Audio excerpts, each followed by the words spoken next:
Bonjour Olivier Torres. Bonjour. Vous êtes professeur à l'université de Montpellier 1 et professeur à Montpellier Business School et vous travaillez depuis plusieurs années sur un sujet aussi méconnu que crucial, la santé des dirigeants d'entreprise et en particulier des patrons de PME. Vous avez d'ailleurs publié La santé du dirigeant, de la souffrance patronale à l'entrepreneuriat salutaire aux éditions de Book, un livre dans lequel vous dites notamment que le capital santé d'un dirigeant, c'est le premier capital immatériel d'une PME.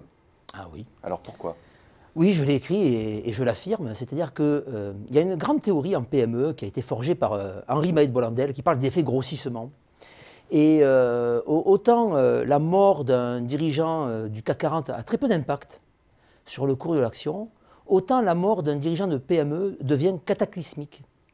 Tout simplement parce que le dirigeant de PME est aussi le propriétaire du patrimoine de l'entreprise, alors que les managers des grands groupes ne sont pas propriétaires de leur entreprise. Oui, donc la distinction est importante. Ah, elle est fondamentale, oui. Le patron patrimonial, c'est une réalité, et cette économie patrimoniale représente 99,8% des entreprises en France, qui sont des PME, des entreprises de moins de 250 salariés, en passant par, je dirais, l'entrepreneur en solo qui a créé son propre emploi. Alors, quelles sont les sources de stress les plus importantes que vous avez identifiées chez les patrons de PME ? Alors, le plus gros stresseur, on a fait un travail avec Thomas Lechat, qui est un de mes doctorants, c'est, on peut s'en douter, le dépôt de bilan. Le dépôt de bilan, oui. Parce que c'est la fin d'une vie, c'est parfois même la fin d'une vie familiale. Hein. Il y a des dynasties, la 4e génération va liquider, le mot est fort, l'entreprise. Donc ça, c'est un stresseur énorme, avec des risques de dérive suicidaire. Et il y a d'ailleurs le tribunal de commerce de Saintes, en Charente-Maritime, qui est le premier tribunal de commerce en France à avoir mis en place une cellule d'écoute pour accompagner ces hommes et ces femmes. Alors ces risques de suicide, on en entend très peu parler finalement. Quelle est l'ampleur du phénomène ? Alors on n'a pas de chiffres sur d'abord le suicide au travail, que ce soit pour les salariés ou les travailleurs non salariés.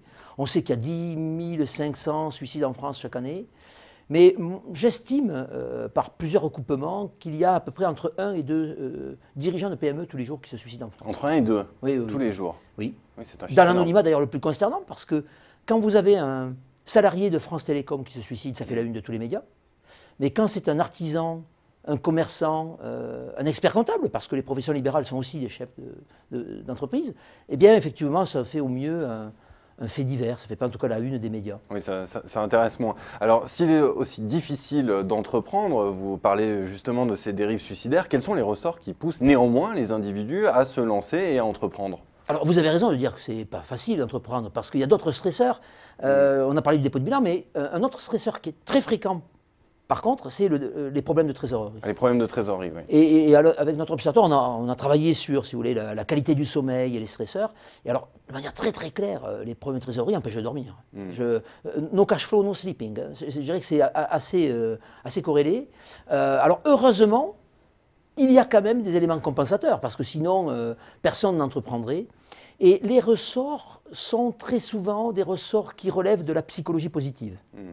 Et notamment, un ressort très puissant que nous, on appelle un facteur salutogène, par opposition à pathogène, c'est-à-dire un facteur qui est bon pour la santé, c'est le sentiment de maîtriser son destin.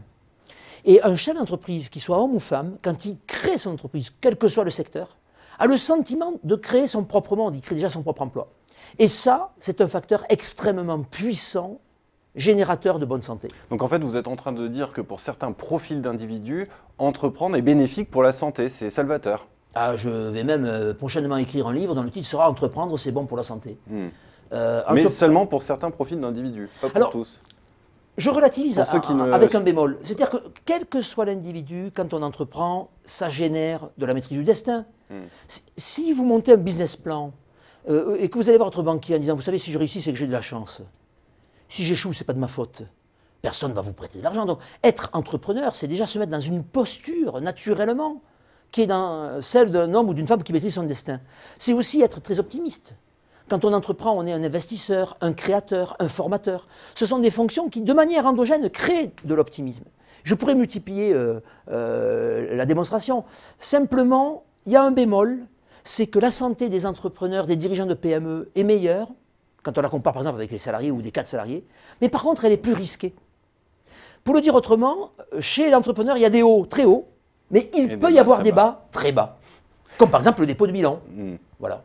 Vous avez dit, Olivier Torres, que vous aviez fondé un observatoire un petit peu plus tôt. Vous êtes fondateur de l'Amaroc, qui est l'observatoire de la santé des dirigeants de PME, commerçants et artisans et professions libérales. Alors, quelles sont les dernières tendances que vous avez identifiées en matière de risques sur la santé de toutes ces personnes-là? Alors, il y a les grands risques sont effectivement liés à la nature même de la PME, c'est-à-dire le risque patrimonial. Quand on dépose le bilan, ce n'est pas uniquement la fin d'une vie d'entrepreneur, c'est aussi des rétroactions sur la famille. Et j'ai souvent parlé des 3D, dépression, divorce, dépôt de bilan. Et malheureusement, d'ailleurs, ça marche dans tous les sens. Et donc, on voit bien la spirale infernale à laquelle peuvent parfois être confrontés certains dirigeants. Et donc, du coup, ça pose une grande question. C'est qu'on a besoin d'entrepreneurs dans ce pays. Entreprendre, c'est bon pour la santé, mais c'est quand même risqué. D'où une déduction parfaitement logique. Quelle politique de prévention notre pays doit-il mettre en œuvre pour justement éviter qu'il y ait de la casse? Et pour le moment, les réponses politiques ne sont pas à la hauteur des enjeux et des problématiques actuelles. Non, parce que la santé des dirigeants a été pendant très longtemps un sujet tabou. Les dirigeants eux-mêmes vous diront « mais je n'ai pas le temps d'être malade ». C'est un aveu de faiblesse. C'est un aveu de faiblesse, surtout quand on se voit comme un leader, comme un gagnant, un battant, un winner. Et donc du coup, les dirigeants n'ont jamais exprimé cette faiblesse-là. Et puis, vous savez, les services de santé au travail sont tous dédiés uniquement aux salariés. Les 2,4 millions de travailleurs non salariés n'ont pas de service de santé au travail. Donc du coup, il y a une zone aveugle qui s'est instituée. Et c'est pour cette raison-là que nous avons créé, avec l'Université de Montpellier, cette chaire de la santé des entrepreneurs et l'Observatoire Amaroc, pour justement commencer à faire des études épidémiologiques avec des médecins du travail, avec des épidémiologistes, avec des professeurs de santé publique. On est en pluridisciplinarité pour travailler sur ces sujets-là. Pour conclure, Olivier Torres, dernière question, très simple. Faut-il être nécessairement une force de la nature pour être dirigeant de PME? Non. Non. Et je pense qu'une personne qui aurait des difficultés peut tout à fait entreprendre. Vous savez, entreprendre, c'est une quête de liberté, c'est aussi un acte de libération. Et donc, quelles que soient nos origines, quelles que soient nos forces et nos faiblesses, il y a toujours la possibilité d'entreprendre. Maintenant, bien évidemment, l'entrepreneuriat de nécessité, c'est-à-dire quand on part avec quelques difficultés, peut générer des contraintes supplémentaires. Mais on peut tous entreprendre. Oui. Eh bien, Olivier Torres, merci. Pour ceux qui veulent en savoir plus, je renvoie à votre livre publié chez Debook, La santé du dirigeant, de la souffrance patronale à l'entrepreneuriat salutaire. Merci Olivier Torres. Je vous remercie.